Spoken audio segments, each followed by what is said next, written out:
Assalamualaikum warahmatullahi wabarakatuh. Kembali lagi di pembelajaran tematik tema 5 subtema 2. Kali ini kita akan belajar IPA, PPKN, dan PJOK. Oke, di PPKN kali ini kita akan belajar tentang sila kelima Pancasila. Ya, sila kelima Pancasila yaitu atau berbunyi keadilan sosial bagi seluruh rakyat Indonesia. Dan simbol dari sila kelima Pancasila kalian bisa lihat di sini adalah padi dan kapas. Sila kelima Pancasila memiliki makna bahwa kita harus selalu berperilaku adil dan kita juga harus menjaga keseimbangan antara hak dan kewajiban dalam memenuhi kebutuhan dasar. Nah, dari lambang ini kita juga bisa melihat juga dari lambang sila kelima Pancasila, padi dan kapas juga menggambarkan pangan dan sandang sebagai kebutuhan dasar manusia. Makna sila kelima Pancasila dan pengamalan sila kelima Pancasila. Pertama, adil terhadap semua orang. Jadi kita harus adil tanpa membeda-bedakan orang. Terus mau bekerja keras, mau membantu orang lain yang sudah kesusahan atau sedang kesusahan. Terus menghormati dan menghargai hak-hak orang lain. Mengutamakan kepentingan umum di atas kepentingan pribadi. Jadi kalau kalian memiliki kayak kepentingan sendiri, jangan egois. Jadi mementingkan kelompok dulu, baru kalian mementingkan kepentingan kalian. Habis itu bergotong royong demi kepentingan bersama, mengakui kedaulatan bangsa sendiri dan bangsa lain. Itu makna sila kelima ataupun pengamalan nilai-nilai sila kelima Pancasila.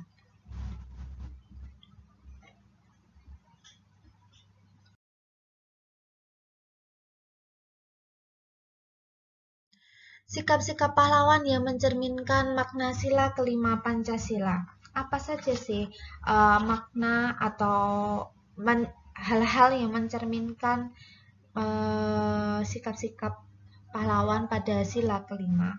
Jadi pahlawan itu memiliki jiwa patriotisme, kalian pasti dan tentunya tahu, dalam memperjuangkan kemerdekaan Indonesia. Jadi kita harus meneladani dan melaksanakan apa sikap-sikap yang ditunjukkan oleh para pahlawan kita. Pertama, yaitu kita harus mencerminkan nilai keberanian dalam melawan penjajah, nilai keberanian untuk berbuat baik. Ada lagi rela berkorban, mengutamakan kepentingan negara di atas kepentingan pribadi, kayak tadi mengutamakan kepentingan umum daripada kepentingan pribadi dulu. Terus membela keadilan dan kebenaran.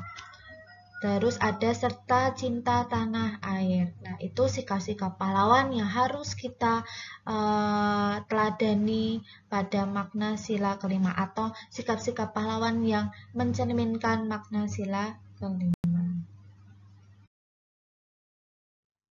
Kita ke IPA, yaitu ada pemantulan cahaya. Apa itu pemantulan cahaya? Yaitu jika cahaya mengenai benda bening, maka cahaya akan menembus dan dapat diteruskan. Semisal kaca, kayak kaca jendelamu, jika itu bening, pasti cahayanya akan masuk. Jika airnya jernih, cahaya juga bisa masuk atau menembus. Terus jika cahaya mengenai benda gelap, maka cahaya akan dipantulkan kembali. Pantulan cahaya dari suatu benda masuk ke dalam mata sehingga kita dapat melihat benda tersebut.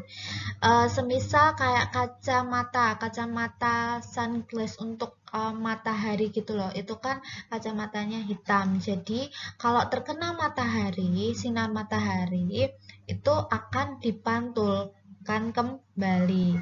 Jadi tidak sampai masuk ke mata kalian. Kalau sampai sinarnya masuk kan akan mengakibatkan kebutaan. Jadi kenapa kalau waktu di pantai-pantai panas sekali terus gak menatap itu pakainya sunglass kayak kacamata hitam.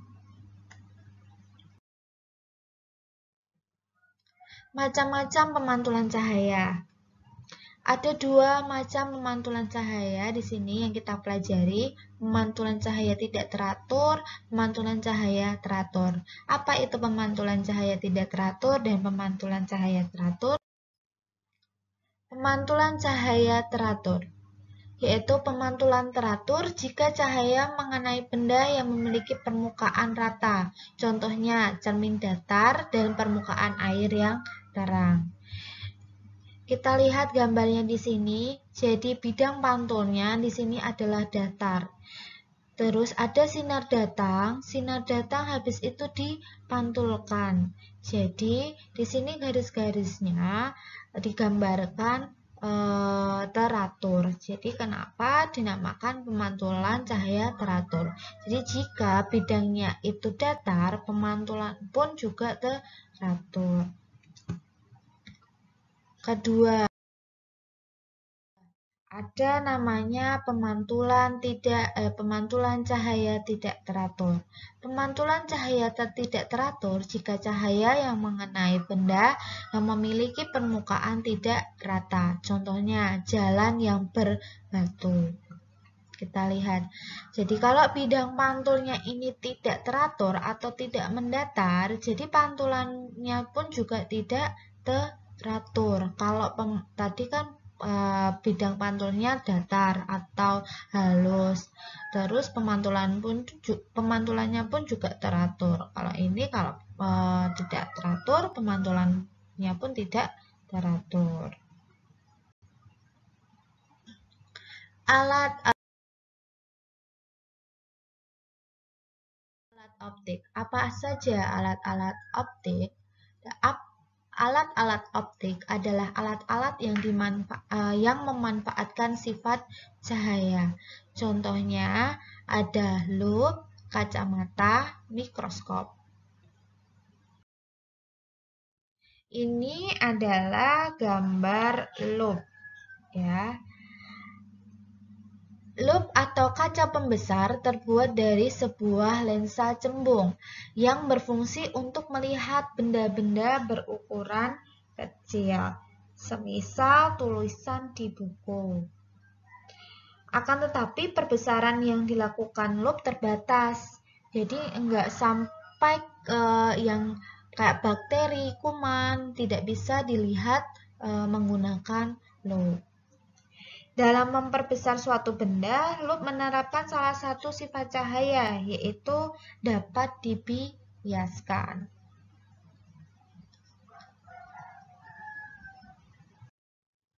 Selanjutnya, alat optik yaitu kacamata. Kacamata yaitu terbuat dari lensa cembung dan cekung. Salah satu sifat lensanya yaitu dapat membelokkan cahaya. Jadi cahaya dari luar menembus lensa yang bening lalu dibelokkan ke retina mata sehingga kita mampu melihat benda yang lebih jelas. Nah, ini adalah gambar apa anak-anak? Ya, gambar mikroskop. Mikroskop adalah alat yang digunakan untuk melihat benda-benda yang tidak kasat mata atau tidak bisa dilihat oleh mata. Jadi benda-benda yang kecil sekali seperti bakteri, kuman, jaringan-jaringan pada makhluk hidup kita bisa lihat menggunakan mikroskop. Jadi mikroskop dapat memperbesar bayangannya sampai 100 kali sehingga kita dapat melihat benda kecil dengan jelas.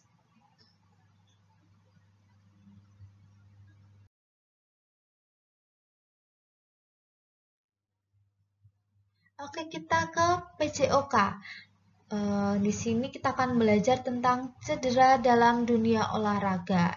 Cedera dalam dunia olahraga dapat dikategorikan menjadi 3 tingkatan, yaitu cedera ringan tingkat pertama, cedera sedang tingkat kedua, dan cedera berat tingkat ketiga. Apa itu cedera luka? Luka didefinisikan sebagai suatu ketidaksinambungan dari kulit dan jaringan di bawahnya yang mengakibatkan pendarahan yang kemudian dapat mengalami infeksi.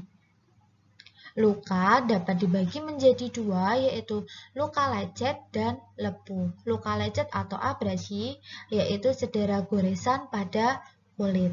Bagaimana caranya untuk mengatasi atau mengobati luka? Pertama, bersihkan bagian yang terluka dengan sabun antiseptik, ya.